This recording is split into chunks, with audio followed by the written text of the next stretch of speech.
Medusa's Coil by H.P. Lovecraft for Zelia Bishop. Chapter 1.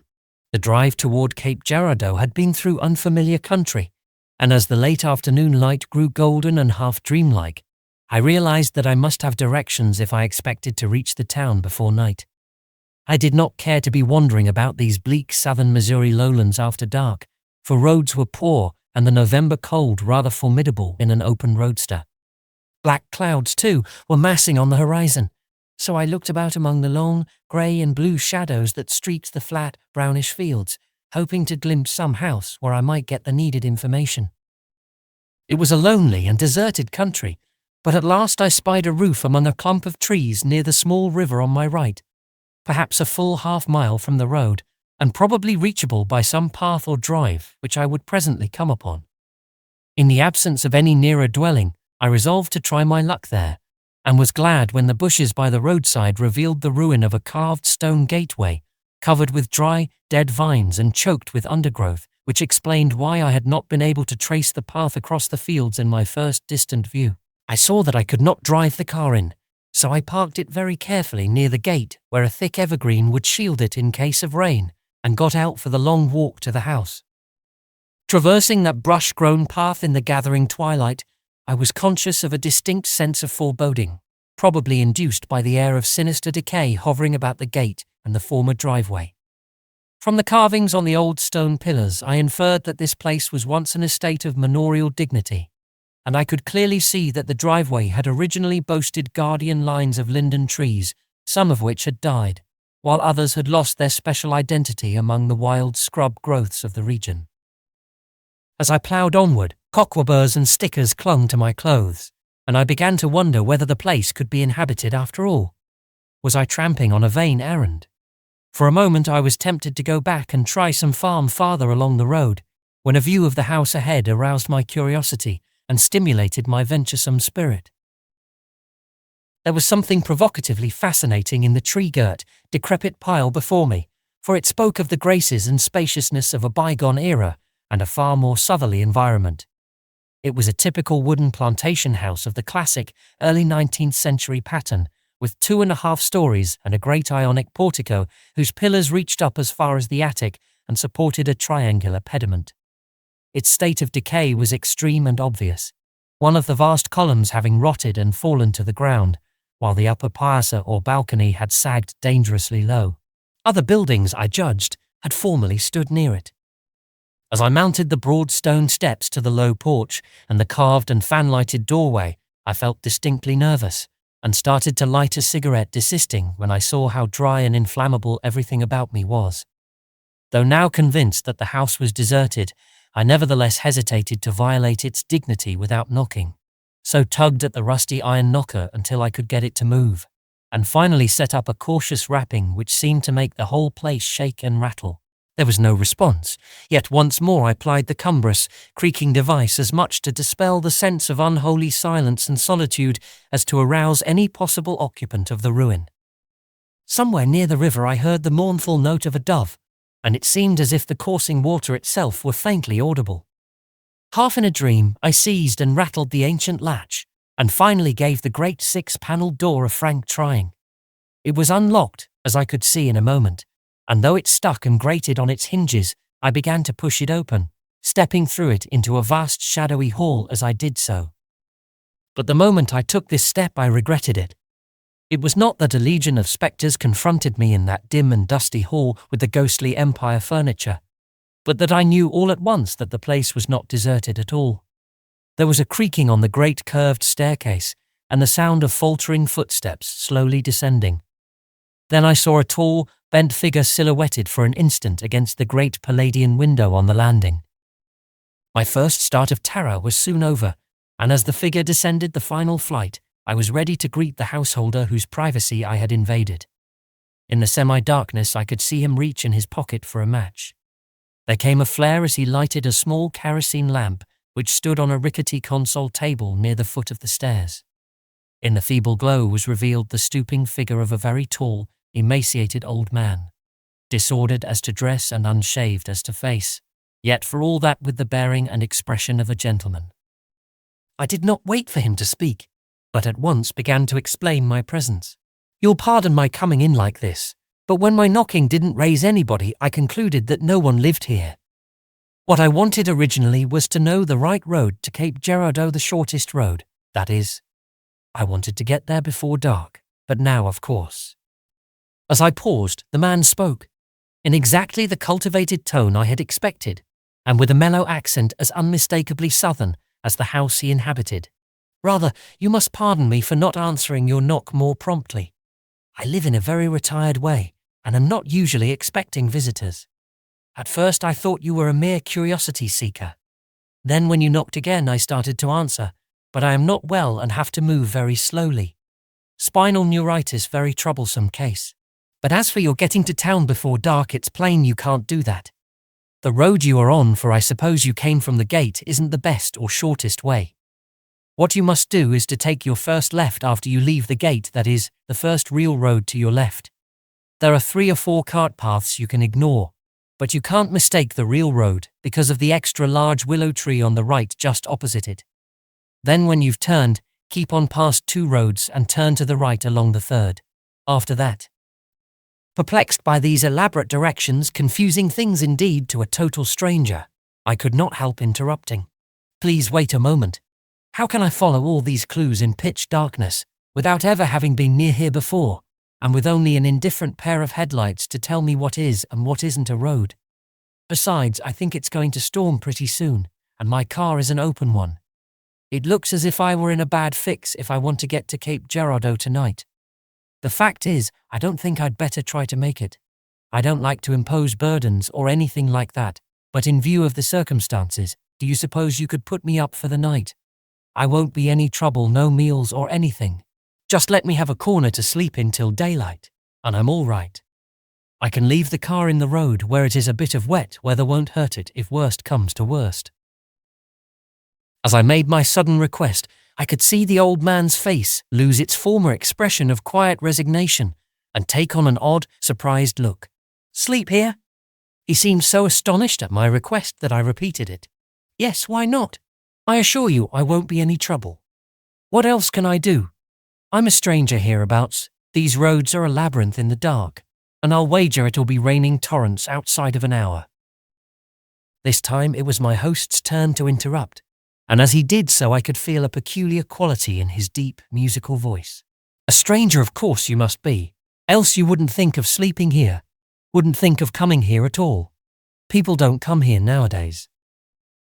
He paused, and my desire to stay was increased 1,000-fold by the sense of mystery his laconic words seemed to evoke. There was surely something alluringly queer about this place, and the pervasive musty smell seemed to cloak 1,000 secrets. Again I noticed the extreme decrepitude of everything about me, manifest even in the feeble rays of the single small lamp. I felt woefully chilly and saw with regret that no heating seemed to be provided. Yet so great was my curiosity that I still wished most ardently to stay and learn something of the recluse and his dismal abode. "Let that be as it may," I replied. "I can't help about other people, but I surely would like to have a spot to stop till daylight. Still, if people don't relish this place, mayn't it be because it's getting so run down? Of course I suppose it would take a fortune to keep such an estate up, but if the burden's too great, why don't you look for smaller quarters? Why try to stick it out here in this way with all the hardships and discomforts?" The man did not seem offended, but answered me very gravely. "Surely you may stay if you really wish to. You can come to no harm that I know of. But others claim there are certain peculiarly undesirable influences here. As for me, I stay here because I have to. There is something I feel it a duty to guard, something that holds me. I wish I had the money and health and ambition to take decent care of the house and grounds." With my curiosity still more heightened, I prepared to take my host at his word, and followed him slowly upstairs when he motioned me to do so. It was very dark now, and a faint pattering outside told me that the threatened rain had come. I would have been glad of any shelter, but this was doubly welcome because of the hints of mystery about the place and its master. For an incurable lover of the grotesque, no more fitting haven could have been provided. Chapter 2. There was a second-floor corner room in less unkempt shape than the rest of the house, and into this my host led me. setting down his small lamp and lighting a somewhat larger one. From the cleanliness and contents of the room, and from the books ranged along the walls, I could see that I had not guessed amiss in thinking the man a gentleman of taste and breeding. He was a hermit and eccentric, no doubt, but he still had standards and intellectual interests. As he waved me to a seat, I began a conversation on general topics, and was pleased to find him not at all taciturn. If anything, he seemed glad of someone to talk to, and did not even attempt to swerve the discourse from personal topics. He was, I learned, one Antoine de Roussy, of an ancient, powerful and cultivated line of Louisiana planters. More than a century ago, his grandfather, a younger son, had migrated to southern Missouri and founded a new estate in the lavish ancestral manor, building this pillared mansion and surrounding it with all the accessories of a great plantation. There had been, at one time, as many as 200 slaves in the cabins which stood on the flat ground in the rear ground that the river had now invaded, and to hear them singing and laughing and playing the banjo at night was to know the fullest charm of a civilization and social order now sadly extinct. In front of the house, where the great guardian oaks and willows stood, there had been a lawn like a broad green carpet, always watered and trimmed and with flagstoned, flower-bordered walks curving through it. Riverside, for such the place was called, had been a lovely and idyllic homestead in its day, and my host could recall it when many traces of its best period still lingered. It was raining hard now, with dense sheets of water beating against the insecure roof, walls and windows and sending in drops through 1,000 chinks and crevices. Moisture trickled down to the floor from unsuspected places, and the mounting wind rattled the rotting, loose-hinged shutters outside. But I minded none of this, nor even thought of my roadster outside beneath the trees, for I saw that a story was coming.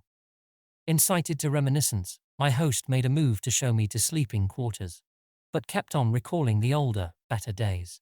Soon I saw I would receive an inkling of why he lived alone in that ancient place, and why his neighbors thought it full of undesirable influences. His voice was very musical as he spoke on, and his tale soon took a turn which left me no chance to grow drowsy. Yes, Riverside was built in 1816, and my father was born here in 1828. He'd be over a century old now if he were alive, but he died young, so young I can just barely remember him. In '64 he was killed in the war, 7th Louisiana Infantry CSA, for he went back to the old home to enlist. My grandfather was too old to fight, yet he lived on to be 95 and helped my mother bring me up. A good bringing up, too, I'll give them credit. We always had strong traditions, high notions of honor, and my grandfather saw to it that I grew up the way de Russys have grown up, generation after generation, ever since the Crusades. We weren't quite wiped out financially, but managed to get on very comfortably after the war. I went to a good school in Louisiana and later to Princeton. Later on, I was able to get the plantation on a fairly profitable basis, though you see what it's come to now. My mother died when I was 20, and my grandfather 2 years later. It was rather lonely after that, and in '85 I married a distant cousin in New Orleans. Things might have been different if she'd lived, but she died when my son Dennis was born. Then I had only Dennis. I didn't try marriage again, but gave all my time to the boy. He was like me, like all the de Russys, darkish and tall and thin, and with the devil of a temper. I gave him the same training my grandfather had given me, but he didn't need much training when it came to points of honor. It was in him, I reckon. Never saw such high spirit. All I could do to keep him from running away to the Spanish War when he was 11.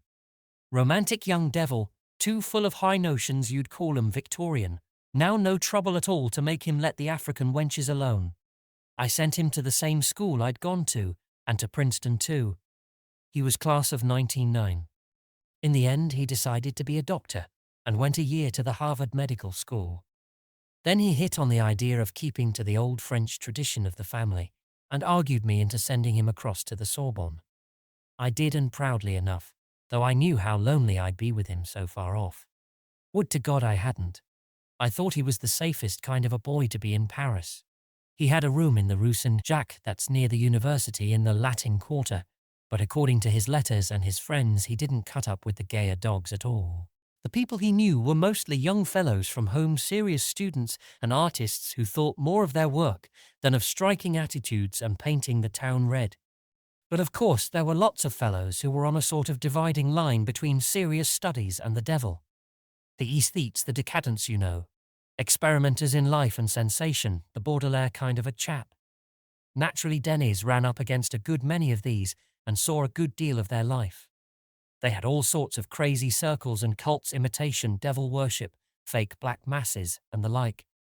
Doubt if it did them much harm on the whole. Probably most of them forgot all about it in a year or two. One of the deepest in this queer stuff was a fellow Denny's had known at school, for that matter, whose father I'd known myself. Frank Marsh of New Orleans. Disciple of Lafcadio Hearn and Gauguin and Van Gogh, regular epitome of the yellow 90s. Poor devil, he had the makings of a great artist at that. Marsh was the oldest friend Denny's had in Paris, so as a matter of course, they saw a good deal of each other to talk over old times at St. Clair Academy and all that. The boy wrote me a good deal about him, and I didn't see any especial harm when he spoke of the group of mystics Marsh ran with. It seems there was some cult of prehistoric Egyptian and Carthaginian magic, having a rage among the Bohemian element on the left bank, some nonsensical thing that pretended to reach back to forgotten sources of hidden truth in lost African civilizations, the Great Zimbabwe, the dead Atlantean cities in the Haga region of the Sahara, and that had a lot of gibberish connected with snakes and human hair. At least I called it gibberish then. Denny's used to quote Marsh as saying odd things about the veiled facts behind the legend of Medusa's snaky locks and behind the later Ptolemaic myth of Berenice, who offered up her hair to save her husband brother and had it set in the sky as the constellation Coma Berenices. I don't think this business made much impression on Denny's until the night of the queer ritual at Marsh's rooms when he met the priestess. Most of the devotees of this cult were young fellows, but the head of it was a young woman who called herself Tanit Isis, letting it be known that her name in this latest incarnation, as she put it, was Marceline Bedard. She claimed to be the left-handed daughter of Marquis de Chaimox, and seemed to have been both a petty artist and an artist's model before adopting this more lucrative magical game. Someone said she had lived for a time in the West Indies, Martinique, I think, but she was very reticent about herself. Part of her pose was a great show of austerity and holiness, but I don't think the more experienced students took that very seriously. Denny's, though, was far from experienced and wrote me fully 10 pages of slush about the goddess he had discovered. If I'd only realized his simplicity, I might have done something, but I never thought a puppy infatuation like that could mean much. I felt absurdly sure that Denny's touchy personal honor and family pride would always keep him out of the most serious complications. As time went on, though, his letters began to make me nervous. He mentioned this Marceline more and more, and his friends less and less, and began talking about the cruel and silly way they declined to introduce her to their mothers and sisters. He seems to have asked her no questions about herself, and I don't doubt but that she filled him full of romantic legendary concerning her origin and divine revelations and the way people slighted her. At length I could see that Denys was altogether cutting his own crowd and spending the bulk of his time with this alluring priestess. At her especial request, he never told the old crowd of their continual meetings, so nobody over there tried to break the affair up. I suppose she thought he was fabulously rich, for he had the air of a patrician, and people of a certain class think all aristocratic Americans are wealthy. In any case, she probably thought this a rare chance to contract a genuine right-handed alliance with a really eligible young man. By the time my nervousness burst into open advice, it was too late. The boy had lawfully married her and wrote that he was dropping his studies and bringing the woman home to Riverside. He said she had made a great sacrifice and resigned her leadership of the magical cult, and that henceforward she would be merely a private gentlewoman, the future mistress of Riverside and mother of Durassies to come. Well, sir, I took it the best way I could.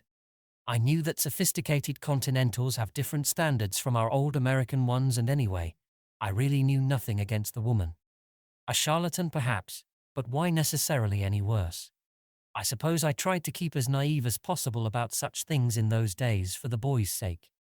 Clearly, there was nothing for a man of sense to do, but to let Denys alone so long as his new wife conformed to Durussi ways. Let her have a chance to prove herself, perhaps she wouldn't hurt the family as much as some might fear, so I didn't raise any objections or ask any penitence. The thing was done, and I stood ready to welcome the boy back, whatever he brought with him. They got here 3 weeks after the telegram telling of the marriage. Marceline was beautiful, there was no denying that, and I could see how the boy might very well get foolish about her. She did have an air of breeding, and I think to this day she must have had some strains of good blood in her. She was apparently not much over 20, of medium size, fairly slim, and as graceful as a tigress in posture and motions. Her complexion was a deep olive like old ivory, and her eyes were large and very dark.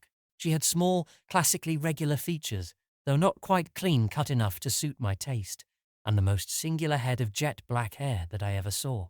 I didn't wonder that she had dragged the subject of hair into her magical cult, for with that heavy profusion of it, the idea must have occurred to her naturally. Coiled up, it made her look like some oriental princess in a drawing of Aubrey Beardsley's. Hanging down her back, it came well below her knees and shone in the light, as if it had possessed some separate, unholy vitality of its own. I would almost have thought of Medusa or Berenice myself without having such things suggested to me upon seeing and studying that hair. Sometimes I thought it moved slightly of itself and tended to arrange itself in distinct ropes or strands, but this may have been sheer illusion. She brushed it incessantly and seemed to use some sort of preparation on it. I got the notion once, a curious, whimsical notion, that it was a living thing which she had to feed in some strange way. All nonsense, but it added to my feeling of constraint about her and her hair. For I can't deny that I failed to like her wholly, no matter how hard I tried. I couldn't tell what the trouble was, but it was there. Something about her repelled me very subtly, and I could not help weaving morbid and macabre associations about everything connected with her. Her complexion called up thoughts of Babylon, Atlantis, Lemuria, and the terrible forgotten dominations of an elder world. Her eyes struck me sometimes as the eyes of some unholy forest creature or animal goddess too immeasurably ancient to be fully human. And her hair, that dense, exotic, overnourished growth of oily inkiness, made one shiver as a great black python might have done. There was no doubt but that she realized my involuntary attitude, though I tried to hide it, and she tried to hide the fact that she noticed it. Yet the boy's infatuation lasted. He positively fawned on her, and overdid all the little gallantries of daily life to a sickening degree. She appeared to return the feeling, though I could see it took a conscious effort to make her duplicate his enthusiasms and extravagances. For one thing, I think she was piqued to learn that we weren't as wealthy as she had expected. It was a bad business all told. I could see that sad undercurrents were arising. Dennis was half hypnotized with puppy love, and began to grow away from me as he felt my shrinking from his wife.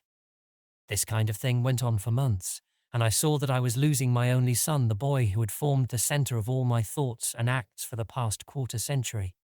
I'll own that I felt bitter about it, what father wouldn't, and yet I could do nothing. Marceline seemed to be a good wife enough in those early months, and our friends received her without any quibbling or questioning. I was always nervous, though, about what some of the young fellows in Paris might write home to their relatives after the news of the marriage spread around. Despite the woman's love of secrecy, it couldn't remain hidden forever indeed. Dennis had written a few of his closest friends in strict confidence as soon as he was settled with her at Riverside. I got to staying alone in my room more and more, with my failing health as an excuse. It was about that time that my present spinal neuritis began to develop, which made the excuse a pretty good one. Dennis didn't seem to notice the trouble or take any interest in me and my habits and affairs, and it hurt me to see how callous he was getting. I began to get sleepless and often racked my brain in the night to try to find out what really was the matter, what it really was that made my new daughter-in-law so repulsive and even dimly horrible to me. It surely wasn't her old mystical nonsense, for she had left all the past behind her and never mentioned it once. She didn't even do any painting, although I understood that she had once dabbled in art.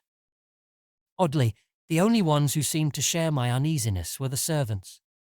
The darkies around the house seemed very sullen in their attitude toward her, and in a few weeks all save the few who were strongly attached to our family had left. These few, old Scipio and his wife Sarah, the cook Delilah, and Mary, Scipio's daughter, were as civil as possible, but plainly revealed that their new mistress commanded their duty rather than their affection. They stayed in their own remote part of the house as much as possible. McCabe, our white chauffeur, was insolently admiring rather than hostile, and another exception was a very old Zulu woman said to have come from Africa over 100 years before, who had been a sort of leader in her small cabin as a kind of family pensioner. Old Sophonisba always showed reverence whenever Marceline came near her, and one time I saw her kiss the ground where her mistress had walked. Africans are superstitious humans, and I wondered whether Marceline had been talking any of her mystical nonsense to our hands in order to overcome their evident dislike. Chapter 3. Well, that's how we went on for nearly half a year. Then, in the summer of 1916, things began to happen. Toward the middle of June, Dennis got a note from his old friend Frank Marsh, telling of a sort of nervous breakdown which made him want to take a rest in the country. It was postmarked New Orleans, for Marsh had gone home from Paris when he felt the collapse coming on and seemed a very plain, though polite bid for an invitation from us. Marsh, of course, knew that Marceline was here and asked very courteously after her. Dennis was sorry to hear of his trouble and told him at once to come along for an indefinite visit. Marsh came, and I was shocked to notice how he had changed since I had seen him in his earlier days. He was a smallish, lightish fellow with blue eyes and an undecided chin, and now I could see the effects of drink and I don't know what else in his puffy eyelids, enlarged nose pores, and heavy lines around the mouth. I reckon he had taken his pose of decadence pretty seriously and set out to be as much of a Rimbaud, Baudelaire, or Lautréamont as he could. And yet he was delightful to talk to, for like all decadents, he was exquisitely sensitive to the colour and atmosphere and names of things. Admirably, thoroughly alive, and with whole records of conscious experience in obscure, shadowy fields of living and feeling which most of us pass over without knowing they exist. Poor young devil, if only his father had lived longer and taken him in hand. There was great stuff in the boy. I was glad of the visit, for I felt it would help to set up a normal atmosphere in the house again. And that's what it really seemed to do at first. For as I said, Marsh was a delight to have around. He was as sincere and profound an artist as I ever saw in my life, and I certainly believe that nothing on earth mattered to him except the perception and expression of beauty. When he saw an exquisite thing, or was creating one, his eyes would dilate until the light irises went nearly out of sight, leaving two mystical black pits in that weak, delicate, chalk-like face. Black pits opening on strange worlds which none of us could guess about. When he reached here, though, he didn't have many chances to show this tendency, for he had, as he told Dennis, gone quite stale. It seems he had been very successful as an artist of a bizarre kind like Fuseli or Goya or Syme or Clark Ashton Smith, but had suddenly become played out.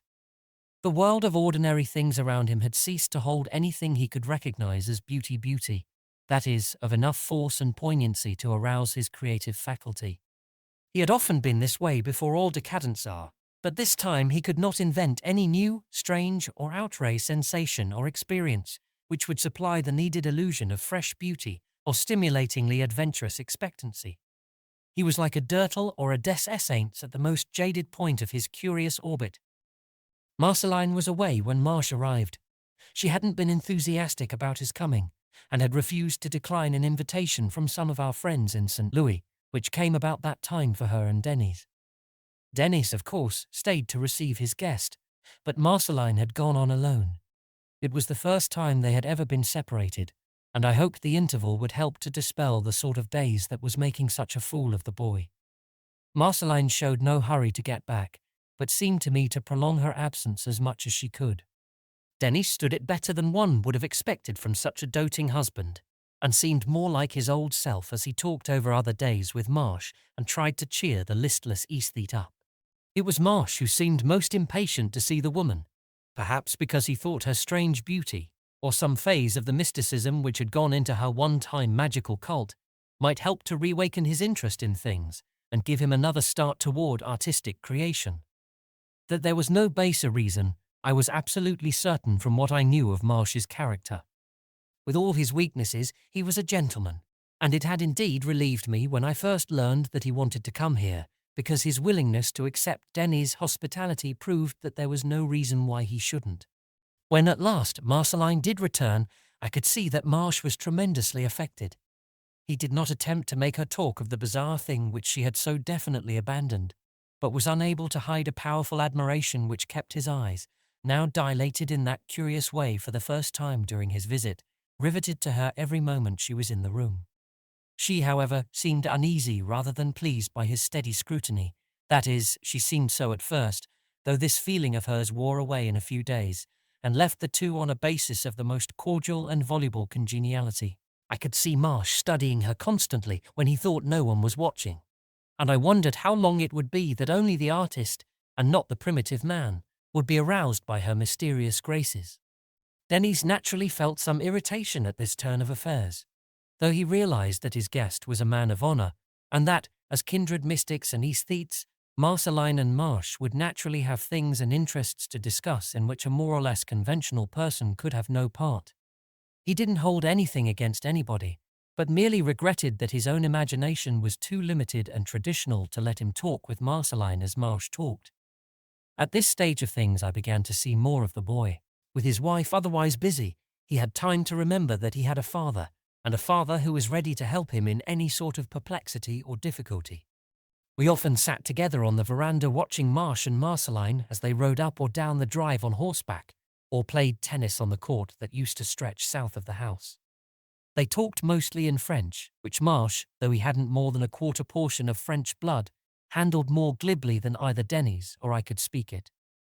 Marceline's English, always academically correct, was rapidly improving in accent, but it was plain that she relished dropping back into her mother tongue. As we looked at the congenial couple they made, I could see the boy's cheek and throat muscles tighten, though he wasn't a whit less ideal a host to Marsh, or a whit less considerate a husband to Marceline. All this was generally in the afternoon, for Marceline rose very late, had breakfast in bed, and took an immense amount of time preparing to come downstairs. I never knew of anyone so wrapped up in cosmetics, beauty exercises, hair oils, unguents, and everything of that kind. It was in these morning hours that Denny's and Marsh did their real visiting, and exchanged the close confidences which kept their friendship up despite the strain that jealousy imposed. Well, it was in one of those morning talks on the veranda that Marsh made the proposition which brought on the end. I was laid up with some of my neuritis, but had managed to get downstairs and stretch out on the front parlor sofa near the long window. Denny's and Marsh were just outside, so I couldn't help hearing all they said. They had been talking about art and the curious, capricious environmental elements needed to jolt an artist into producing the real article, when Marsh suddenly swerved from abstractions to the personal application he must have had in mind from the start. I suppose, he was saying, that nobody can tell just what it is in some scenes or objects that makes them aesthetic stimuli for certain individuals. Basically, of course, it must have some reference to each man's background of stored-up mental associations, for no two people have the same scale of sensitiveness and responses. We decadents are artists for whom all ordinary things have ceased to have any emotional or imaginative significance, but no one of us responds in the same way to exactly the same extraordinary thing. Now take me, for instance. He paused and resumed. I know, Denny, that I can say these things to you because you have such a preternaturally unspoiled mind, clean, fine, direct, objective, and all that. You won't misunderstand as an over-subtilized, effete man of the world might. He paused once more. The fact is, I think I know what's needed to set my imagination working again. I've had a dim idea of it ever since we were in Paris, but I'm sure now. It's Marceline, old chap, that face and that hair, and the train of shadowy images they bring up. Not merely visible beauty, though God knows there's enough of that, but something peculiar and individualized that can't exactly be explained. Do you know, in the last few days I've felt the existence of such a stimulus so keenly that I honestly think I could outdo myself, break into the real masterpiece class, if I could get hold of paint and canvas at just the time when her face and hair set my fancy stirring and weaving. There's something weird and otherworldly about it, something joined up with the dim ancient thing Marceline represents. I don't know how much she's told you about that side of her, but I can assure you there's plenty of it. She has some marvelous links with the outside. Some change in Denny's expression must have halted the speaker here, for there was a considerable spell of silence before the words went on. I was utterly taken aback, for I'd expected no such overt development like this, and I wondered what my son could be thinking. My heart began to pound violently, and I strained my ears in the frankest of intentional eavesdropping. Then Marsh resumed. Of course you're jealous. I know how a speech like mine must sound, but I can swear to you that you needn't be. Denny's did not answer, and Marsh went on. To tell the truth, I could never be in love with Marceline. I couldn't even be a cordial friend of hers in the warmest sense. Why, damn it all, I felt like a hypocrite talking with her these days as I've been doing. The case simply is that one phase of her half hypnotizes me in a certain way, a very strange, fantastic, and dimly terrible way, just as another phase half hypnotizes you in a much more normal way. I see something in her, or to be psychologically exact, something through her or beyond her that you don't see at all. Something that brings up a vast pageantry of shapes from forgotten abysses and makes me want to paint incredible things whose outlines vanish the instant I try to envisage them clearly. Don't mistake Denny. Your wife is a magnificent being, a splendid focus of cosmic forces who has a right to be called divine if anything on earth has. I felt a clearing of the situation at this point, for the abstract strangeness of Marsh's expressed statement, plus the flattery he was now heaping on Marceline, could not fail to disarm and mollify one as fondly proud of his consort as Denny's always was. Marsh evidently caught the change himself, for there was more confidence in his tone as he continued. I must paint her. Denny must paint that hair, and you won't regret it. There's something more than mortal about that hair, something more than beautiful. He paused, and I wondered what Denny's could be thinking. I wondered indeed what I was really thinking myself. Was Marsh's interest actually that of the artist alone, or was he merely infatuated as Denny's had been? I had thought in their school days that he had envied my boy, and I dimly felt that it might be the same now. On the other hand, something in that talk of artistic stimulus had rung amazingly true, so that the more I pondered, the more I was inclined to take the stuff at face value. Denny seemed to do so too, for although I could not catch his low-spoken reply, I could tell by the effect it produced that it must have been affirmative. There was a sound of someone slapping another on the back, and then a grateful speech from Marsh that I was long to remember. That's great, Denny, and just as I told you, you'll never regret it. In a sense, I'm half doing it for you. You'll be a different man when you see it. I'll put you back where you used to be, give you a waking up and a sort of salvation, but you can't see what I mean as yet. Just remember old friendship, and don't get the idea that I'm not the same old bird. I rose perplexedly as I saw the two stroll off across the lawn, arm in arm, and smoking in unison. What could Marsh have meant by his strange and almost ominous reassurance? The more my fears were quieted in one direction, the more they were aroused in another. Look at it in any way I could, it seemed to be rather a bad business. But matters got started just the same. Denny's fixed up an attic room with skylights, and Marsh sent for all sorts of painting equipment. Everyone was rather excited about the new venture, and I was at least glad that something was on foot to break the brooding tension. Soon the sittings began, and we all took them quite seriously, for we could see that Marsh regarded them as important artistic events. Denny and I used to go quietly about the house as though something sacred were occurring, and we knew that it was sacred so far as Marsh was concerned. With Marceline, though, it was a different matter, as I began to see at once. Whatever Marsh's reactions to the sittings may have been, hers were painfully obvious. Every possible way she betrayed a frank and commonplace infatuation for the artist, and would repulse Denny's marks of affection whenever she dared.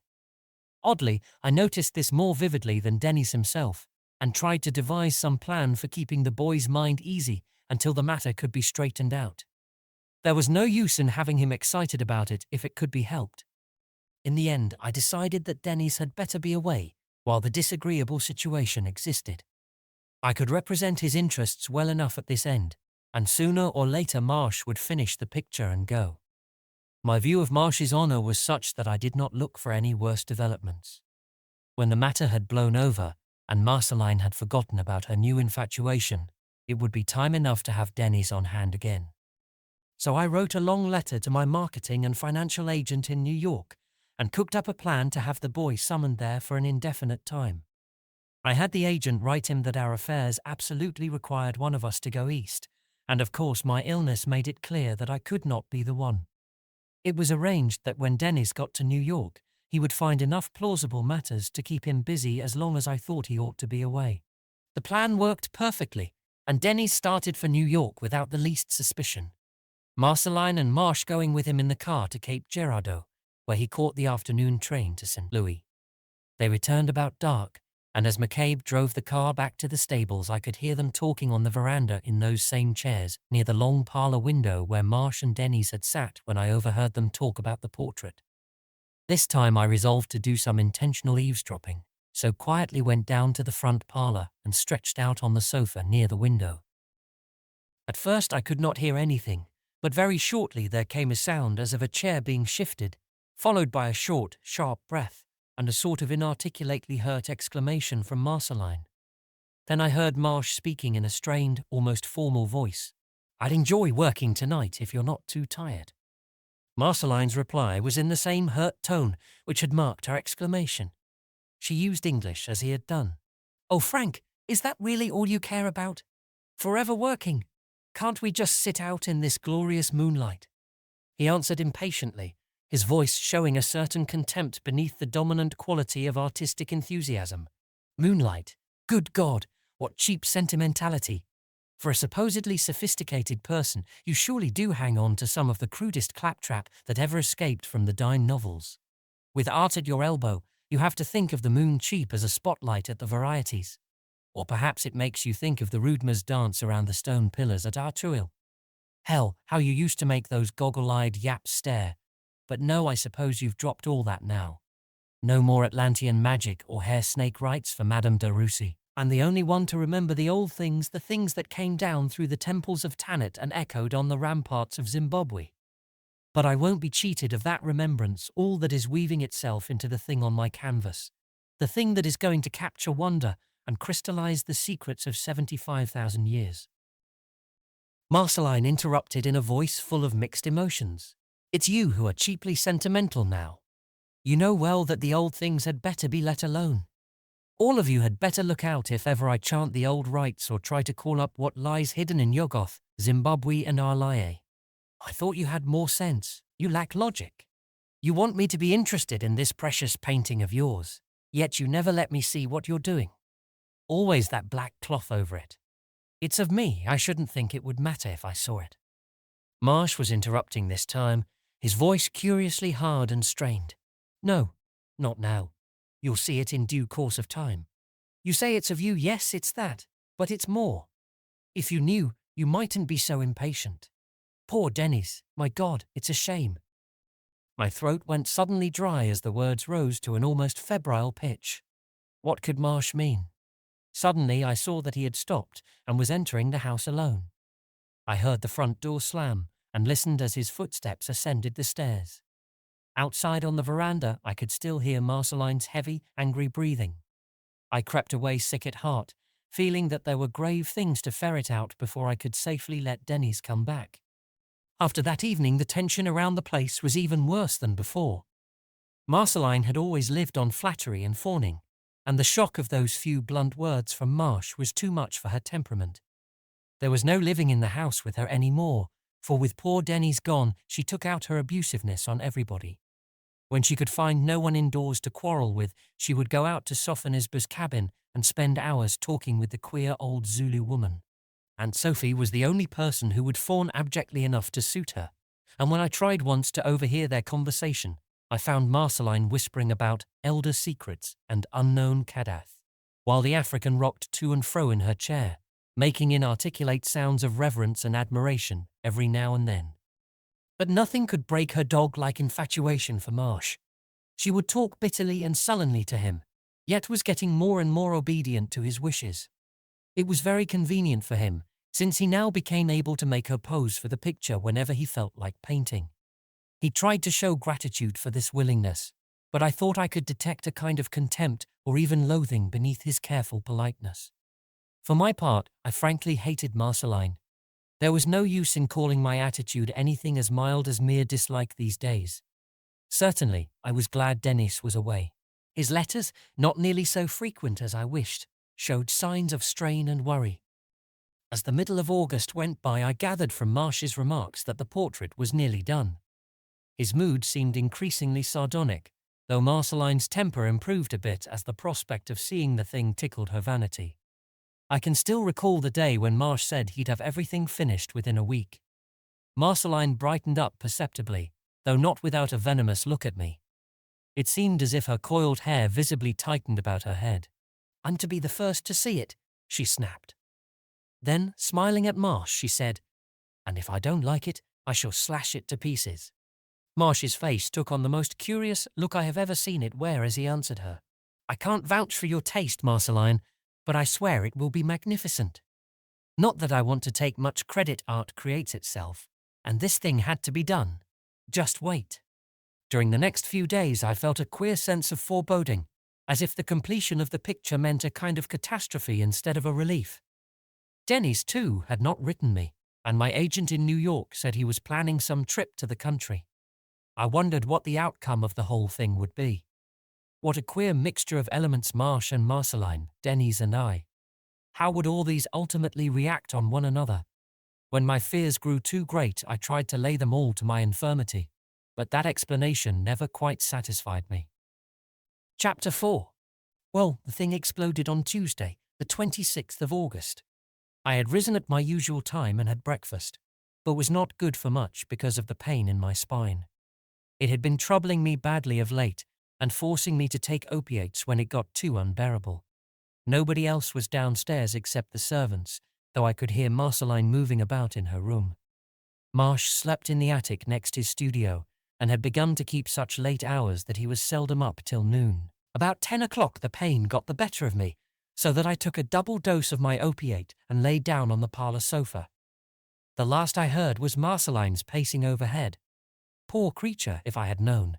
She must have been walking before the long mirror admiring herself. That was like her. Vain from start to finish, revelling in her own beauty, just as she revelled in all the little luxuries Dennis was able to give her. I didn't wake up till near sunset, and knew instantly how long I had slept from the golden light and long shadows outside the long window. Nobody was about, and a sort of unnatural stillness seemed to be hovering over everything. From afar, though, I thought I could sense a faint howling, wild and intermittent, whose quality had a slight but baffling familiarity about it. I'm not much for psychic premonitions, but I was frightfully uneasy from the start. There had been dreams, even worse than the ones I had been dreaming in the weeks before, and this time they seemed hideously linked to some black and festering reality. The whole place had a poisonous air. Afterward I reflected that certain sounds must have filtered through to my unconscious brain during those hours of drugged sleep. My pain, though, was very much eased, and I rose and walked without difficulty. Soon enough I began to see that something was wrong. Marsh and Marceline might have been riding, but someone ought to have been getting dinner in the kitchen. Instead, there was only silence, except for that faint distant howl or wail, and nobody answered when I pulled the old-fashioned bell cord to summon Scipio. Then, chancing to look up, I saw the spreading stain on the ceiling, the bright red stain that must have come through the floor of Marceline's room. In an instant, I forgot my crippled back and hurried upstairs to find out the worst. Everything under the sun raced through my mind as I struggled with the dampness-warped door of that silent chamber, and most hideous of all was a terrible sense of malign fulfillment and fatal expectedness.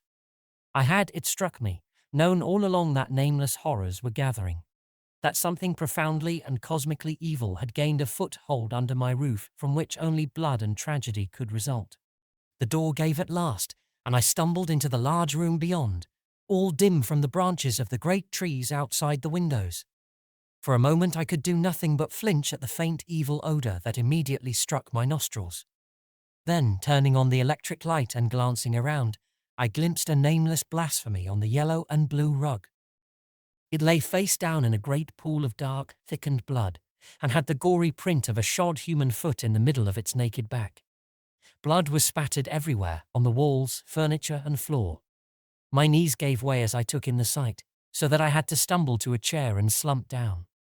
The thing had obviously been a human being, though its identity was not easy to establish at first, since it was without clothes and had most of its hair hacked and torn from the scalp in a very crude way.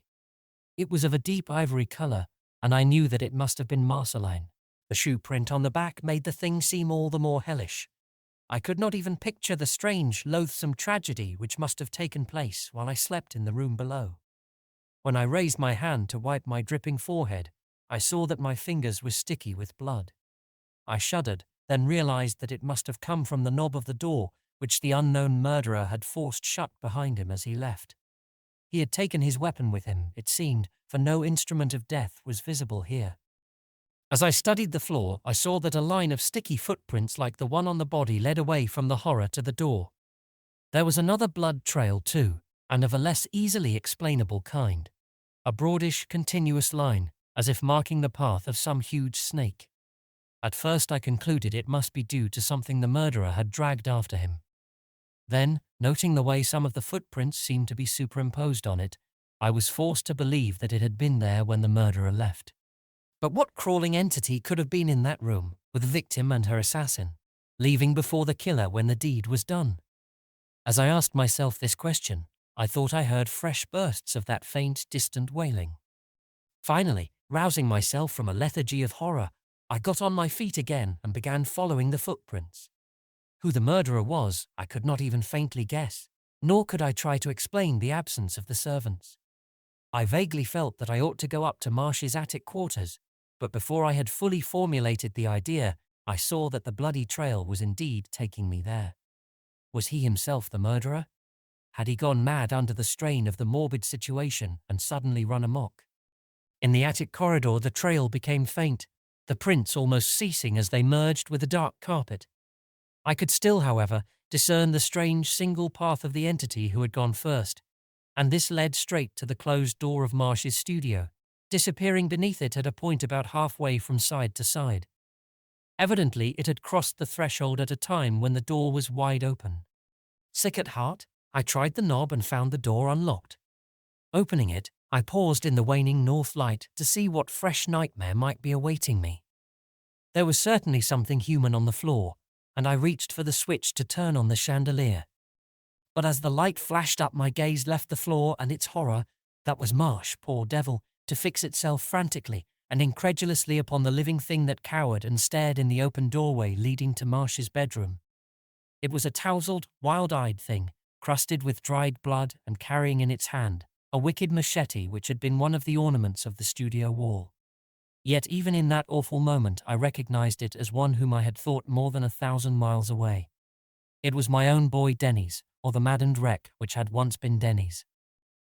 The sight of me seemed to bring back a trifle of sanity, or at least of memory, in the poor boy. He straightened up and began to toss his head about as if trying to shake free from some enveloping influence. I could not speak a word, but moved my lips in an effort to get back my voice. My eyes wandered for a moment to the figure on the floor in front of the heavily draped easel, the figure toward which the strange blood trail led, and which seemed to be tangled in the coils of some dark, ropey object. The shifting of my glance apparently produced some impression in the twisted brain of the boy, for suddenly he began to mutter in a hoarse whisper, whose purport I was soon able to catch. I had to exterminate her. She was the devil, the summit and high priestess of all evil, the spawn of the pit, Marsh knew, and tried to warn me. Good old Frank, I didn't kill him, though I was ready to before I realized. But I went down there and killed her, then that cursed hare. I listened in horror as Denny's choked, paused, and began again. You didn't know. Her letters got queer, and I knew she was in love with Marsh. Then she nearly stopped writing. He never mentioned her. I felt something was wrong, and thought I ought to come back and find out. Couldn't tell you, your manner would have given it away. Wanted to surprise them. Got here about noon today, came in a cab and sent the house servants all off. Let the field hands alone, for their cabins are all out of earshot. Told McCabe to get me some things in Cape Girardeau and not bother to come back till tomorrow. Had all the Africans take the old car and let Mary drive them to Bend Village for a vacation. Told we were all going on some sort of outing and wouldn't need help. Said they'd better stay all night with Uncle Sip's cousin, who keeps that boarding house. Denny's was getting very incoherent now, and I strained my ears to grasp every word. Again I thought I heard that wild, far-off wail, but the story had first place for the present. Saw you sleeping in the parlour, and took a chance you wouldn't wake up. Then went upstairs on the quiet to hunt up Marsh and that woman. The boy shuddered as he avoided pronouncing Marceline's name. At the same time I saw his eyes dilate in unison with a bursting of the distant crying, whose vague familiarity had now become very great. She was not in her room, so I went up to the studio. Door was shut, and I could hear voices inside. Didn't knock, just burst in and found her posing for the picture. Nude, but with that hellish hair all draped around her, and making all sorts of sheep's eyes at Marsh. He had the easel turned half away from the door, so I couldn't see the picture. Both of them were pretty well jolted when I showed up, and Marsh dropped his brush. I was in a rage and told him he'd have to show me the portrait, but he got calmer every minute. Told me it wasn't quite done, but would be in a day or two, said I could see it then. She hadn't seen it. But that didn't go with me. I stepped up, and he dropped a velvet curtain over the thing before I could see it. He was ready to fight before letting me see it, but she stepped up and sided with me, said we ought to see it.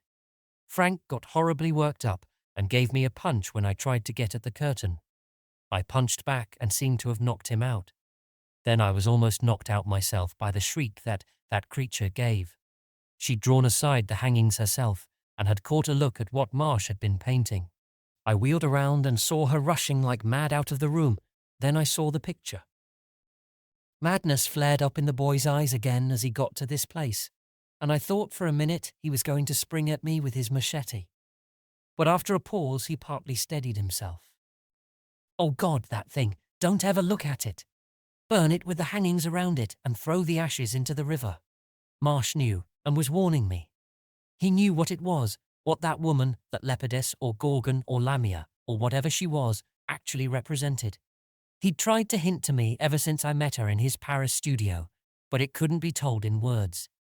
I thought they all wronged her when they whispered horrors about her. She had me hypnotized so that I couldn't believe the plain facts. But this picture has caught the whole secret, the whole monstrous background. God, but Frank is an artist. That thing is the greatest piece of work any living soul has produced since Rembrandt. It's a crime to burn it, but it would be a greater crime to let it exist, just as it would have been an abhorrent sin to let that she-demon exist any longer. The minute I saw it, I understood what she was and what part she played in the frightful secret that has come down from the days of Cthulhu and the Elder Ones, the secret that was nearly wiped out when Atlantis sank, but that kept half alive in hidden traditions and allegorical myths and furtive, midnight cult practices. For you know she was the real thing. It wasn't any fake. It would have been merciful if it had been a fake. It was the old, hideous shadow that philosophers never dared mention, the thing hinted at in the Necronomicon and symbolized in the Easter Island Colossi. She thought we couldn't see through, that the false front would hold till we had bartered away our immortal souls. And she was half right. She'd have got me in the end. She was only waiting. But Frank, good old Frank, was too much for me. He knew what it all meant and painted it. I don't wonder she shrieked and ran off when she saw it. It wasn't quite done, but God knows enough was there. Then I knew I'd got to kill her, and everything connected with her. It was a taint that wholesome human blood couldn't bear. There was something else too, but you'll never know that if you burn the picture without looking. I staggered down to her room with this machete that I got off the wall here, leaving Frank still knocked out. He was breathing though, and I knew and thanked heaven that I hadn't killed him. I found her in front of the mirror braiding that accursed hair. She turned on me like a wild beast and began spitting out her hatred of Marsh. The fact that she'd been in love with him, and I knew she had, only made it worse. For a minute I couldn't move, and she came within an ace of completely hypnotizing me. Then I thought of the picture, and the spell broke. She saw the breaking in my eyes, and must have noticed the machete too. I never saw anything give such a wild jungle beast look as she did then. She sprang for me with claws out like a leopard's, but I was too quick. I swung the machete, and it was all over. Denny's had to stop again there, and I saw the perspiration running down his forehead through the spattered blood. But in a moment he hoarsely resumed. I said it was all over, but God, some of it had only just begun.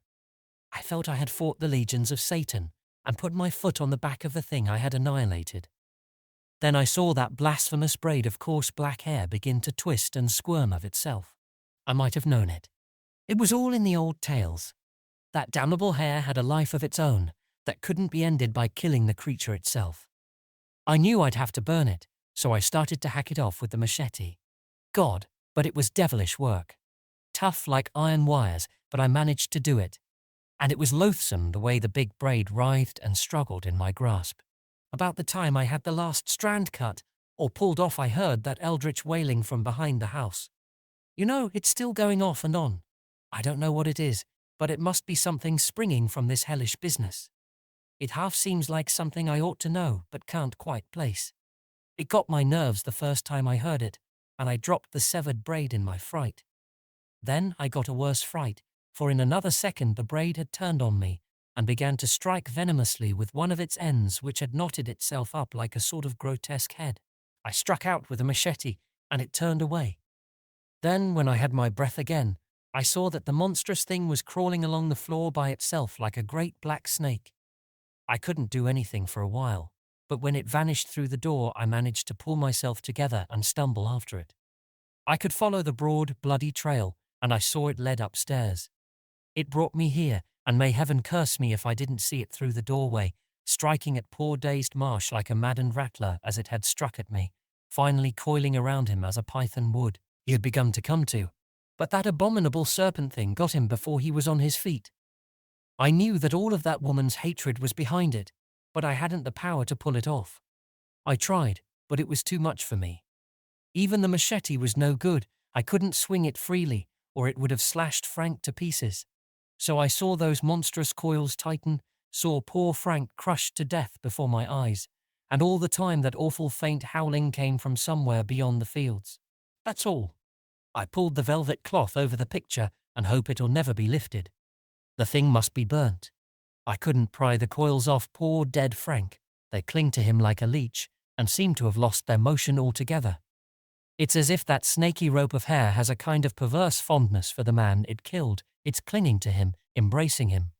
You'll have to burn poor Frank with it, but for God's sake, don't forget to see it in ashes.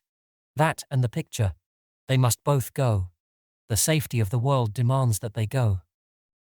Dennis might have whispered more, but a fresh burst of distant wailing cut us short. For the first time we knew what it was, for a westerly veering wind brought articulate words at last. We ought to have known long before, since sounds much like it had often come from the same source.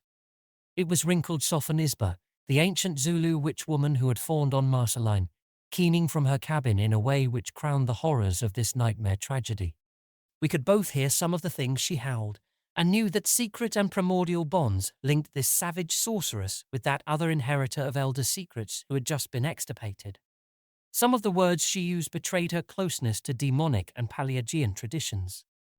Shob nigerath, ya alai, engogi en bulu biwana en lolo. Ya yo, poor Missy Tanit, poor Missy Isis. Mas Clulu, come up out tender water and get yo chili, she done dade. De hair ain, got no missus no mo, Mas Clulu. Ol Sophie, she know, Ol Sophie, she done got de black stone out en big Zimbabwe and all of Fricky. Ol Sophie, she done dance in de moonshine round, de crocodile stone before, de Nbangus cotch her and sell her to de ship folks. No mo Tanit, no mo Isis, no mo witch woman to keep de fire a goin' in de big stone place. Ya yo, Ngogi Nbulu Biwana en Lolo, Shub Niggerath, she dade. Ol Sophie no. That wasn't the end of the wailing, but it was all I could pay attention to. The expression on my boy's face showed that it had reminded him of something frightful, and the tightening of his hand on the machete boded no good. I knew he was desperate, and sprang to disarm him if possible before he could do anything more. But I was too late. An old man with a bad spine doesn't count for much physically. There was a terrible struggle, but he had done for himself before many seconds were over. I'm not sure yet, but that he tried to kill me too. His last panting words were something about the need of wiping out everything that had been connected with Marceline, either by blood or marriage. Chapter 5. I wonder to this day that I didn't go stark mad in that instant, or in the moments and hours afterward. In front of me was the slain body of my boy, the only human being I had to cherish, and 10 feet away, in front of that shrouded easel, was the body of his best friend, with a nameless coil of horror wound around it. Below was the scalped corpse of that she-monster, about whom I was half ready to believe anything. I was too dazed to analyze the probability of the hair story, and even if I had not been, that dismal howling from Aunt Sophie's cabin would have been enough to quiet doubt for the nonce. If I'd been wise, I'd have done just what poor Denny's told me to, burned the picture and the body-grasping hair at once, and without curiosity, but I was too shaken to be wise. I suppose I muttered foolish things over my boy, and then I remembered that the night was wearing on, and that the servants would be back in the morning. It was plain that a matter like this could never be explained, and I knew that I must cover things up and invent a story. That coil of hair around Marsh was a monstrous thing. As I poked at it with a sword which I took from the wall, I almost thought I felt it tighten its grip on the dead man. I didn't dare touch it, and the longer I looked at it, the more horrible things I noticed about it. One thing gave me a start. I won't mention it, but it partly explained the need for feeding the hair with queer oils, as Marceline had always done. In the end, I decided to bury all 3 bodies in the cellar, with quicklime, which I knew we had in the storehouse. It was a night of hellish work. I dug 3 graves, my boy's a long way from the other 2, for I didn't want him to be near either the woman's body or her hair. I was sorry I couldn't get the coil from around poor Marsh. It was terrible work getting them all down to the cellar. I used blankets in carting the woman and the poor devil with the coil around him. Then I had to get 2 barrels of lime from the storehouse. God must have given me strength, for I not only moved them both, but filled all 3 graves without a hitch. Some of the lime I made into whitewash. I had to take a stepladder and fix over the parlor ceiling where the blood had oozed through. And I burned nearly everything in Marceline's room, scrubbing the walls and floor and heavy furniture. I washed up the attic studio too, and the trail and footprints that led there. And all the time I could hear old Sophie's wailing in the distance. The devil must have been in that creature to let her voice go on like that. But she always was howling queer things. That's why the field Africans didn't get scared or curious that night. I locked the studio door and took the key to my room. Then I burned all my stained clothes in the fireplace. By dawn the whole house looked quite normal so far as any casual I could tell. I hadn't dared touch the covered easel, but meant to attend to that later. Well, the servants came back next day, and I told them all the young folks had gone to St. Louis. None of the field hands seemed to have seen or heard anything, and old Sophonisba's wailing had stopped at the instant of sunrise.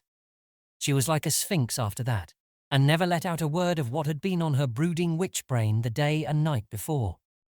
Later on I pretended that Denny's and Marsh and Marceline had gone back to Paris and had a certain discreet agency mail me letters from there, letters I had fixed up in forged handwriting. It took a good deal of deceit and reticence to explain things to various friends, and I know people have secretly suspected me of holding something back. I had the deaths of Marsh and Denny's reported during the war, and later said Marceline had entered a convent. Fortunately, Marsh was an orphan whose eccentric ways had alienated him from his people in Louisiana. Things might have been patched up a good deal better for me if I had had the sense to burn the picture, sell the plantation, and give up trying to manage things with a shaken and overstrained mind. You see what my folly has brought me to. Failing crops, hands discharged one by one, place falling to ruin, and myself a hermit and a target for dozens of queer countryside stories. Nobody will come around here after dark nowadays or any other time if it can be helped. That's why I knew you must be a stranger. And why do I stay here? I can't wholly tell you that. It's bound up too closely with things at the very rim of sane reality. It wouldn't have been so, perhaps, if I hadn't looked at the picture. I ought to have done as poor Dennis told me. I honestly meant to burn it when I went up to that locked studio a week after the horror, but I looked first, and that changed everything. No, there's no use telling what I saw. You can, in a way, see for yourself presently, though time and dampness have done their work. I don't think it can hurt you if you want to take a look, but it was different with me. I knew too much of what it all meant. Dennis had been right. It was the greatest triumph of human art since Rembrandt, even though still unfinished. I grasped that at the start, and knew that poor Marsh had justified his decadent philosophy. He was to painting what Baudelaire was to poetry, and Marceline was the key that had unlocked his inmost stronghold of genius. The thing almost stunned me when I pulled aside the hangings, stunned me before I half knew what the whole thing was.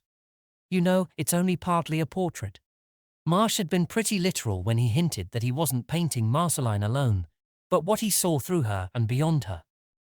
Of course she was in it, was the key to it in a sense, but her figure only formed one point in a vast composition. She was nude except for that hideous web of hair spun around her, and was half-seated, half reclining on a sort of bench or divan, carved in patterns unlike those of any known decorative tradition. There was a monstrously shaped goblet in one hand, from which was spilling fluid whose colour I haven't been able to place or classify to this day. I don't know where Marsh even got the pigments. The figure and the divan were in the left-hand foreground of the strangest sort of scene I ever saw in my life. I think there was a faint suggestion of its all being a kind of emanation from the woman's brain, yet there was also a directly opposite suggestion, as if she were just an evil image or hallucination conjured up by the scene itself. I can't tell you now whether it's an exterior or an interior, whether those hellish cyclopean vaultings are seen from the outside or the inside, or whether they are indeed carven stone and not merely a morbid fungus arborescence. The geometry of the whole thing is crazy. One gets the acute and obtuse angles all mixed up. And God, the shapes of nightmare that float around in that perpetual demon twilight. The blasphemies that lurk and leer and hold a witch's sabbat with that woman as a high priestess. The black shaggy entities that are not quite goats. The crocodile-headed beast with 3 legs and a dorsal row of tentacles. And the flat-nosed Egyptians dancing in a pattern that Egypt's priests knew and called accursed. But the scene wasn't Egypt, it was behind Egypt. Behind even Atlantis. Behind fabled Mu and myth-whispered Lemuria. It was the ultimate fountainhead of all horror on this earth, and the symbolism showed only too clearly how integral a part of it Marceline was. I think it must be the unmentionable Arlaye that was not built by any creatures of this planet, the thing Marsh and Dennis used to talk about in the shadows with hushed voices. In the picture it appears that the whole scene is deep underwater, though everybody seems to be breathing freely. Well, I couldn't do anything but look and shudder, and finally I saw that Marceline was watching me craftily out of those monstrous, dilated eyes on the canvas. It was no mere superstition. Marsh had actually caught something of her horrible vitality in his symphonies of line and colour, so that she still brooded and stared and hated, just as if most of her weren't down in the cellar under quicklime. And it was worst of all when some of those Hecate-born snaky strands of hair began to lift themselves up from the surface and grope out into the room toward me. Then it was that I knew the last final horror, and realized I was a guardian and a prisoner forever. She was the thing from which the first dim legends of Medusa and the Gorgons had sprung, and something in my shaken will had been captured and turned to stone at last. Never again would I be safe from those coiling snaky strands, the strands in the picture, and those that lay brooding under the lime near the wine casks. All too late I recalled the tales of the virtual indestructibility, even through centuries of burial, of the hair of the dead. My life since has been nothing but horror and slavery. Always there had lurked the fear of what broods down in the cellar. In less than a month, the Africans began whispering about the great black snake that crawled around near the wine casks after dark, and about the curious way its trail would lead to another spot 6 feet away. Finally, I had to move everything to another part of the cellar, for not a servant could be induced to go near the place where the snake was seen. Then the field hands began talking about the black snake that visited old Sophonisba's cabin every night after midnight. One of them showed me its trail, and not long afterward I found out that Aunt Sophie herself had begun to pay strange visits to the cellar of the big house, lingering and muttering for hours in the very spot where none of the other Africans would go near. God, but I was glad when that old witch died. I honestly believe she had been a priestess of some ancient and terrible tradition back in Africa. She must have lived to be almost 150 years old. Sometimes I think I hear something gliding around the house at night. There will be a queer noise on the stairs, where the boards are loose, and the latch of my room will rattle as if with an inward pressure. I always keep my door locked, of course. Then there are certain mornings when I seem to catch a sickish musty odour in the corridors, and notice a faint, ropey trail through the dust of the floors. I know I must guard the hair in the picture, for if anything were to happen to it, there are entities in this house which would take a sure and terrible revenge. I don't even dare to die, for life and death are all one to those in the clutch of what came out of Arlaye. Something would be on hand to punish my neglect. Medusa's coil has got me, and it will always be the same.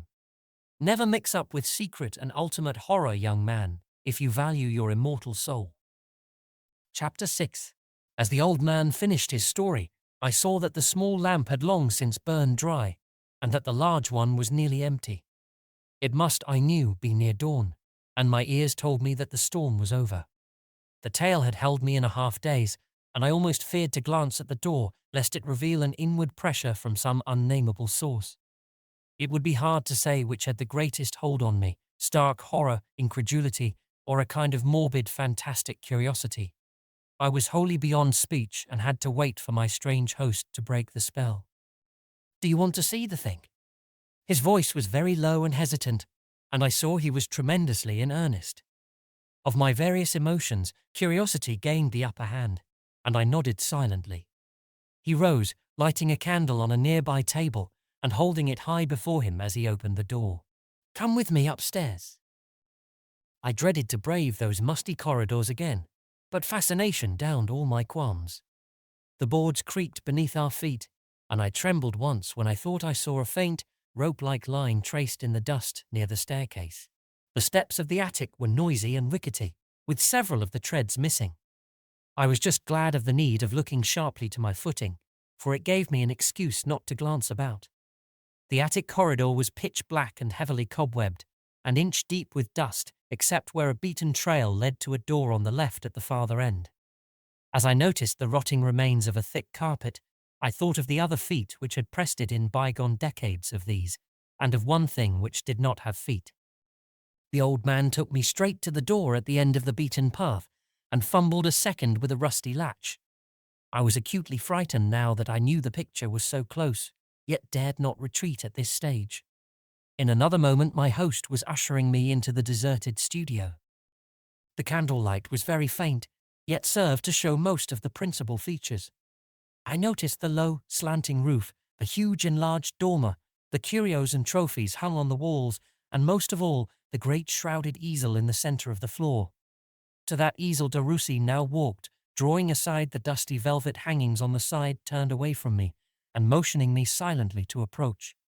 It took a good deal of courage to make me obey, especially when I saw how my guide's eyes dilated in the wavering candlelight as he looked at the unveiled canvas. But again curiosity conquered everything, and I walked around to where Derusi stood. Then I saw the damnable thing. I did not faint, though no reader can possibly realize the effort it took to keep me from doing so. I did cry out, but stopped short when I saw the frightened look on the old man's face. As I had expected, the canvas was warped, mouldy, and scabrous from dampness and neglect. But for all that I could trace the monstrous hints of evil cosmic outsideness that lurked all through the nameless scene's morbid content and perverted geometry. It was as the old man had said, a vaulted, columned hell of mingled black masses and witches' sabbaths, and what perfect completion could have added to it was beyond my power to guess. Decay had only increased the utter hideousness of its wicked symbolism and diseased suggestion, for the parts most affected by time were just those parts of the picture which in nature, or in that extra-cosmic realm that mocked nature, would be apt to decay or disintegrate. The utmost horror of all, of course, was Marceline, and as I saw the bloated, discoloured flesh, I formed the odd fancy that perhaps the figure on the canvas had some obscure occult linkage with the figure which lay in quicklime under the cellar floor. Perhaps the lime had preserved the corpse instead of destroying it, but could it have preserved those black, malign eyes that glared and mocked at me from their painted hell? And there was something else about the creature which I could not fail to notice, something which Derusi had not been able to put into words, but which perhaps had something to do with Denny's wish to kill all those of his blood who had dwelt under the same roof with her. Whether Marsh knew, or whether the genius in him painted it without his knowing, none could say. But Denny's and his father could not have known till they saw the picture. Surpassing all in horror was the streaming black hair, which covered the rotting body, but which was itself not even slightly decayed. All I had heard of it was amply verified. It was nothing human, this ropey, sinuous, half-oily, half-crinkly flood of serpent darkness. Vile, independent life proclaimed itself at every unnatural twist and convolution, and the suggestion of numberless reptilian heads at the outturned ends was far too marked to be illusory or accidental. The blasphemous thing held me like a magnet. I was helpless, and did not wonder at the myth of the Gorgon's glance, which turned all beholders to stone. Then I thought I saw a change come over the thing. The leering features perceptibly moved, so that the rotting jaw fell, allowing the thick, beast-like lips to disclose a row of pointed yellow fangs. The pupils of the fiendish eyes dilated, and the eyes themselves seemed to bulge outward. And the hair, that accursed hair. It had begun to rustle and wave perceptibly, the snake heads all turning toward Derussi and vibrating as if to strike. Reason deserted me altogether, and before I knew what I was doing, I drew my automatic and sent a shower of 12 steel-jacketed bullets through the shocking canvas. The whole thing at once fell to pieces, even the frame toppling from the easel and clattering to the dust-covered floor. But though this horror was shattered, another had risen before me in the form of Derussi himself, whose maddened shrieks as he saw the picture vanish were almost as terrible as the picture itself had been. With a half-articulate scream of, "God, now you've done it!" the frantic old man seized me violently by the arm and commenced to drag me out of the room and down the rickety stairs. He had dropped the candle in his panic, but dawn was near, and some faint grey light was filtering in through the dust-covered windows. I tripped and stumbled repeatedly, but never for a moment would my guide slacken his pace. "Run!" he shrieked. "Run for your life! You don't know what you've done. I never told you the whole thing. There were things I had to do. The picture talked to me and told me. I had to guard and keep it. Now the worst will happen. She and that hair will come up out of their graves, for God knows what purpose. Hurry, man! For God's sake, let's get out of here while there's time. If you have a car, take me along to Cape Girardeau with you. It may get me in the end anywhere, but I'll give it a run for its money. Out of here, quick!" As we reached the ground floor, I became aware of a slow, curious thumping from the rear of the house, followed by a sound of a door shutting. Derussi had not heard the thumping, but the other noise caught his ear and drew from him the most terrible shriek that ever sounded in human throat. "Oh God, great God! That was the cellar door. She's coming." By this time I was desperately wrestling with the rusty latch and sagging hinges of the great front door, almost as frantic as my host, now that I heard the slow, thumping tread approaching from the unknown rear rooms of the accursed mansion. The night's rain had warped the oaken planks, and the heavy door stuck and resisted even more strongly than it had when I forced an entrance the evening before. Somewhere a plank creaked beneath the foot of whatever was walking, and the sound seemed to snap the last cord of sanity in the poor old man. With a roar like that of a maddened bull, he released his grip on me and made a plunge to the right, through the open door of a room which I judged had been a parlour. A second later, just as I got the front door open and was making my own escape, I heard the tinkling clatter of broken glass and knew he had leapt through a window, and as I bounded off the sagging porch to commence my mad race down the long, weed-grown drive, I thought I could catch the thud of dead, dogged footfalls which did not follow me, but which kept leadenly on through the door of the cobwebbed parlour. I looked backward only twice as I plunged heedlessly through the burrs and briars of that abandoned drive, past the dying lindens and grotesque scrub oaks, in the grey pallor of a cloudy November dawn. The first time was when an acrid smell overtook me, and I thought of the candle Derussi had dropped in the attic studio. By then I was comfortably near the road, on the high place from which the roof of the distant house was clearly visible above its encircling trees. And just as I expected, thick clouds of smoke were billowing out of the attic dormers and curling upward into the leaden heavens. I thanked the powers of creation that an immemorial curse was about to be purged by fire and blotted from the earth. But in the next instant came that second backward look in which I glimpsed two other things that cancelled most of the relief and gave me a supreme shock from which I shall never recover. I have said that I was on a high part of the drive, from which much of the plantation behind me was visible. This vista included not only the house and its trees, but some of the abandoned and partly flooded flat land beside the river, and several bends of the weed-choked drive I had been so hastily traversing. In both of these latter places I now beheld sights or suspicions of sights, which I wished devoutly I could deny. It was a faint, distant scream which made me turn back again, and as I did so I caught a trace of motion on the dull grey marshy plain behind the house. At that distance human figures are very small, yet I thought the motion resolved itself into two of these, pursuer and pursued. I even thought I saw the dark-clothed leading figure overtaken and seized by the bald, naked figure in the rear, overtaken, seized and dragged violently in the direction of the now burning house. But I could not watch the outcome, for at once a nearer sight obtruded itself, a suggestion of motion among the underbrush at a point some distance back along the deserted drive. Unmistakably, the weeds and bushes and briars were swaying as no wind could sway them, swaying as if some large, swift serpent were wriggling purposefully along on the ground in pursuit of me. That was all I could stand. I scrambled along madly for the gate, heedless of torn clothing and bleeding scratches, and jumped into the roadster parked under the great evergreen tree. It was a bedraggled, rain-drenched sight, but the works were unharmed and I had no trouble in starting the thing. I went on blindly in the direction the car was headed for. Nothing was in my mind but to get away from that frightful region of nightmares and cacodemons, to get away as quickly and as far as gasoline could take me. About 3 or 4 miles along the road, a farmer hailed me, a kindly, drawling fellow of middle age and considerable native intelligence. I was glad to slow down and ask directions, though I knew I must present a strange enough aspect. The man readily told me the way to Cape Girardeau, and inquired where I had come from in such a state at such an early hour.